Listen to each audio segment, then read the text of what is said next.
이야기는 바쁜 도시에서 살아가는 한평범한 직장인인 민수의 일상에서 시작된다. 민수는 매일 아침 7시에 일어나 서둘러 출근 준비를 하고 지하철을 타고 회사로 향했다. 직장에서는 쌓인 업무와 계속해서 울리는 이메일 알림에 스트레스가 쌓여갔다. 특히 중요한 프로젝트 마감이 다가올수록 민수의 긴장과 불안은 최고조에 달했다. 어느 날 아침, 민수는 출근 중 지하철에서 우연히 스트레스를 줄이는 5가지 간단한 명상 기술이라는 기사가 눈에 띄었다. 그의 마음속에 있는 변화를 갈망하는 작은 목소리가 이 기사를 읽어보라고 했다. 그렇게 민수는 명상에 대해 전혀 알지 못했지만 기사에서 소개한 간단한 명상 기술을 하나씩 시도해보기로 결심했다. 첫 번째 기술은 심호흡 명상이었다. 민수는 출근 전 10분 정도 일찍 일어나 조용한 방에 앉아 심호흡을 하기 시작했다. 처음에는 생각이 자꾸 산만해지곤 했지만 호흡에 집중하면서 점점 마음이 차분해짐을 느꼈다. 점차 출근길에서도 숨을 깊게 들이쉬고 내쉬면서 긴장을 풀 줄 알게 되었다. 두 번째 기술은 신체 스캔 명상이다. 하루 중 언제든 시간이 날 때 민수는 발끝에서 머리까지 천천히 자신의 신체를 스캔하며 긴장된 부위를 이완하는 연습을 했다. 이를 통해 그는 자신의 몸이 보내는 신호를 더 잘 이해하게 되었고 피로를 자주 느끼던 목과 어깨의 긴장을 줄일 수 있었다. 세 번째는 마음챙김 식사 명상이었다. 바쁘게 점심을 해결하던 민수는 점심시간을 활용해 음식을 느리게 씹고 각 한 입을 온전히 음미하는 연습을 했다. 이를 통해 식사 시간이 조급한 의무감이 아닌 오롯이 자신을 위한 휴식의 시간이 될 수 있음을 깨달았다. 네 번째 명상 기법은 감사 명상이다. 민수는 매일 저녁 잠들기 전에 그날 있었던 감사한 일을 3가지씩 떠올리며 하루를 마무리했다. 이는 그에게 긍정적인 면에 집중하게 해줘 하루를 긍정적인 시각으로 정리하는데 큰 도움이 되었다. 마지막으로 5번째 기술은 자유로운 상상 명상이다.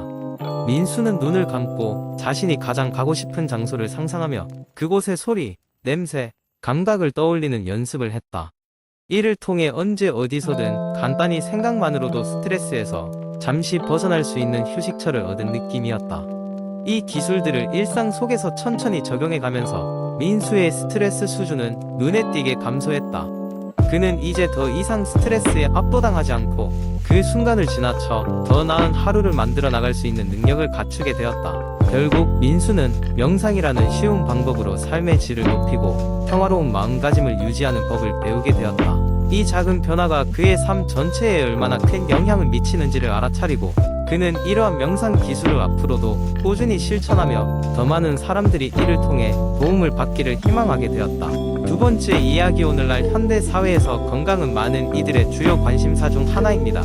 과거에는 유전적 영향이 건강의 결정 요소로 큰 비중을 차지했다면 이제는 생활습관, 환경, 스트레스가 건강에 직접적인 영향을 미치고 있습니다.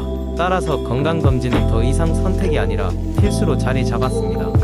저는 몇 년 전 몸에 특별한 이상 징후가 없었음에도 불구하고 건강검진을 한번 받아보자는 생각에 진료소를 방문하게 되었습니다. 그때만 해도 심각한 문제가 발견될 것이라는 걱정은 전혀 없었죠.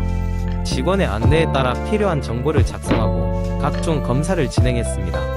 피검사, 소변검사, 그리고 가장 중요한 내시경까지 모두 말입니다. 혈액 검사를 통해서는 피 속의 혈당 수치와 콜레스테롤 수치, 그리고 간 기능을 알 수 있었습니다. 처음에는 별것 아닌 것처럼 보였던 이 수치들이 알고 보니 나중에 큰 문제로 발전할 수 있다는 설명을 들었습니다. 특히 저의 혈당 수치가 약간 높게 나온 것을 보고 의사 선생님께서 당뇨의 초기 증상일 수 있다고 주의를 주셨습니다. 정기적인 운동과 식습관 개선이 필요하다는 조언도 함께 주셨죠. 하지만 이번 검진에서 가장 충격적이었던 것은 내시경 검사였습니다. 검사를 통해 위에 작은 용종이 발견된 것입니다.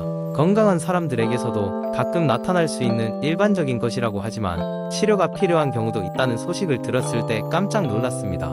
다행히도 발견된 용종은 악성은 아니었고 조기에 발견하여 제거할 수 있었습니다. 이때부터 저의 건강에 대한 인식은 완전히 바뀌었습니다. 심장 검사 역시 현대인에게 중요했던 항목 중 하나입니다. 스트레스와 잘못된 생활 습관으로 인해 젊은 사람들조차 심장 관련 질환에 노출될 수 있다는 말을 듣고는 매년 이 검사를 빠짐없이 받기로 결심했습니다. 심장은 과로가 쌓이고 스트레스를 받을 때 가장 먼저 영향을 받는 장기 중 하나이기 때문입니다. 결국 그날의 검진은 저로 하여금 건강이라는 것이 평소의 작은 관리로부터 시작된다는 것을 깨닫게 했습니다. 건강검진에서 발견된 문제들은 미리 조치했기에 심각한 병으로 발전하지 않았습니다. 여전히 현대인의 건강검진에서 피검사, 내시경, 심장검사 등이 필수 항목으로 꼽히는 이유를 몸소 체험한 셈입니다. 이 경험을 통해 다른 이들 또한 정기적인 건강검진이 얼마나 중요한지를 깨닫고 이를 통해 삶의 질을 향상시키는 기회를 놓치지 않았으면 합니다. 현대 사회에서 건강은 더 이상 단순한 유전적 요소가 아니며 현대인의 생활 방식에 따른 꾸준한 관리가 꼭 필요하다는 것을 잊지 말아야 할 것입니다. 세 번째 이야기, 건강을 유지하기 위한 좋은 습관은 우리 삶의 질을 향상시키는데 필수적입니다. 여기서는 건강을 지키기 위한 5가지 핵심 습관에 대해 이야기하려고 합니다. 첫째, 규칙적인 운동입니다. 현대 사회에서는 바쁜 일정으로 인해 운동할 시간을 놓치기 쉽습니다. 하지만 하루에 단 30분이라도 규칙적인 운동을 하는 것이 얼마나 큰 차이를 만드는지는 과소평가할 수 없습니다. 나는 시간이 없다는 핑계로 운동을 미뤄왔지만 어느 날부터는 하루를 운동으로 시작하는 습관을 들였습니다. 아침에 조깅을 하거나 집에서 스트레칭을 하며 몸을 깨우면 하루가 훨씬 활기차고 기분 좋게 시작됩니다. 뿐만 아니라 스트레스를 줄이고 에너지를 높여줍니다. 두 번째는 균형 잡힌 식단입니다. 패스트푸드와 가공식품의 유혹은 너무나 강력하지만 몸에 좋은 음식을 먹는 것만큼 큰 보람도 없습니다. 몇 년 전 건강에 대한 인식이 부족했던 나는 대충 끼니를 때우기에 급급했습니다. 그러나 식습관을 개선한 뒤로는 신선한 과일과 채소, 적절한 단백질과 건강한 지방을 섭취하려고 노력하고 있습니다. 이렇게 변화한 식습관은 나의 몸에 새로운 활력을 불어넣었고 피부 톤과 에너지 수준에서도 그 변화를 느낄 수 있었습니다. 세 번째는 충분한 수면입니다. 수면의 중요성은 여러 차례 강조되어 왔지만 여전히 많은 사람들이 이를 소홀히 합니다. 밤늦게까지 업무를 하거나 스마트폰을 보느라 수면을 양보했던 과거를 반성하며 이제는 규칙적인 수면 패턴을 지키고자 합니다. 매일 같은 시간에 취침하고 기상하는 습관을 들인 덕분에 일상의 피로감과 집중력 저하도 크게 줄었습니다. 네 번째는 스트레스 관리입니다. 일상에서 스트레스를 완전히 제거할 수는 없지만 관리하는 것은 가능합니다. 나에게는 명상이 큰 도움이 되었습니다. 매일 아침과 저녁 10분씩 명상을 하면서 하루에 스트레스를 정리하고 마음을 차분히 가라앉힙니다. 또한 취미 활동이나 친한 친구들과의 대화도 스트레스 해소에 큰 역할을 합니다. 마지막으로 정기적인 건강 검진을 받는 것입니다. 건강은 스스로 지킬 수 있지만 전문적인 도움도 필요합니다. 저 또한 특정 증상이 심해지기 전까지 병원을 찾지 않는 경우가 많았습니다. 하지만 연례 건강 검진을 시작하고 나서 내 몸의 미세한 변화에도 주의를 기울일 수 있게 되었습니다. 예방은 늘 치료보다 중요하고 건강 검진은 나의 건강 상태를 점검하거나 자신을 더욱 잘 지킬 수 있도록 도와줍니다. 이 5가지 습관은 처음에는 생소하게 느껴질 수도 있지만 꾸준히 실천하다 보면 삶에 가져다주는 긍정적인 변화를 직접 체험할 수 있습니다. 이러한 습관들은 단순히 수명을 연장시키는 것을 넘어 인생을 보다 건강하고 활기차게 만드는 열쇠가 될 것입니다. 네 번째 이야기, 비타민 D는 보통 우리 몸에서 뼈 건강과 관련지어 떠올리기 쉽습니다. 이 비타민은 칼슘과 인의 흡수를 돕는 역할을 하며 그로 인해 골밀도를 유지하고 뼈를 튼튼하게 만듭니다. 하지만 흥미로운 것은 비타민 D가 면역 체계에도 깊은 영향을 미친다는 사실입니다. 비타민 D는 햇빛을 통해 피부에서 자연적으로 합성됩니다. 우리 몸에서 비타민 D 수치가 낮아지면 면역 체계가 약해질 수 있다는 연구 결과가 많습니다. 예를 들어 비타민 D 결핍자는 감기나 독감과 같은 호흡기 질환에 걸릴 위험이 더욱 높다는 연구가 있습니다. 이는 비타민 D가 면역세포, 특히 T세포와 B세포의 기능을 조절하기 때문입니다. T세포와 B세포는 면역 반응의 중요한 구성 요소로 외부 병원체를 인식하고 샅샅이 제거하는 역할을 합니다. 비타민 D는 이들 세포의 성숙과 활성화를 촉진함으로써 더욱 효과적인 면역 반응을 유도합니다.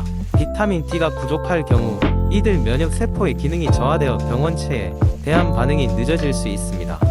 특히 최근 몇 년간 코로나19 팬데믹을 겪으며 비타민 D의 면역학적 중요성은 더 큰 주목을 받았습니다. 비타민 D 수치가 적절히 유지될 경우 중증 코로나19의 발병 위험을 줄일 수 있다는 연구 결과가 발표되었습니다. 왜냐하면 비타민 D는 바이러스에 감염된 세포의 염증 반응을 조절하여 급성 염증을 완화하는 데 기여할 수 있기 때문입니다. 하지만 비타민 D가 모든 사람에게 동일한 효과를 보이진 않습니다. 이는 개인의 유전적 배경, 생활 환경, 그리고 피부색에 따라 비타민 D의 합성과 효과가 다르게 나타날 수 있기 때문입니다.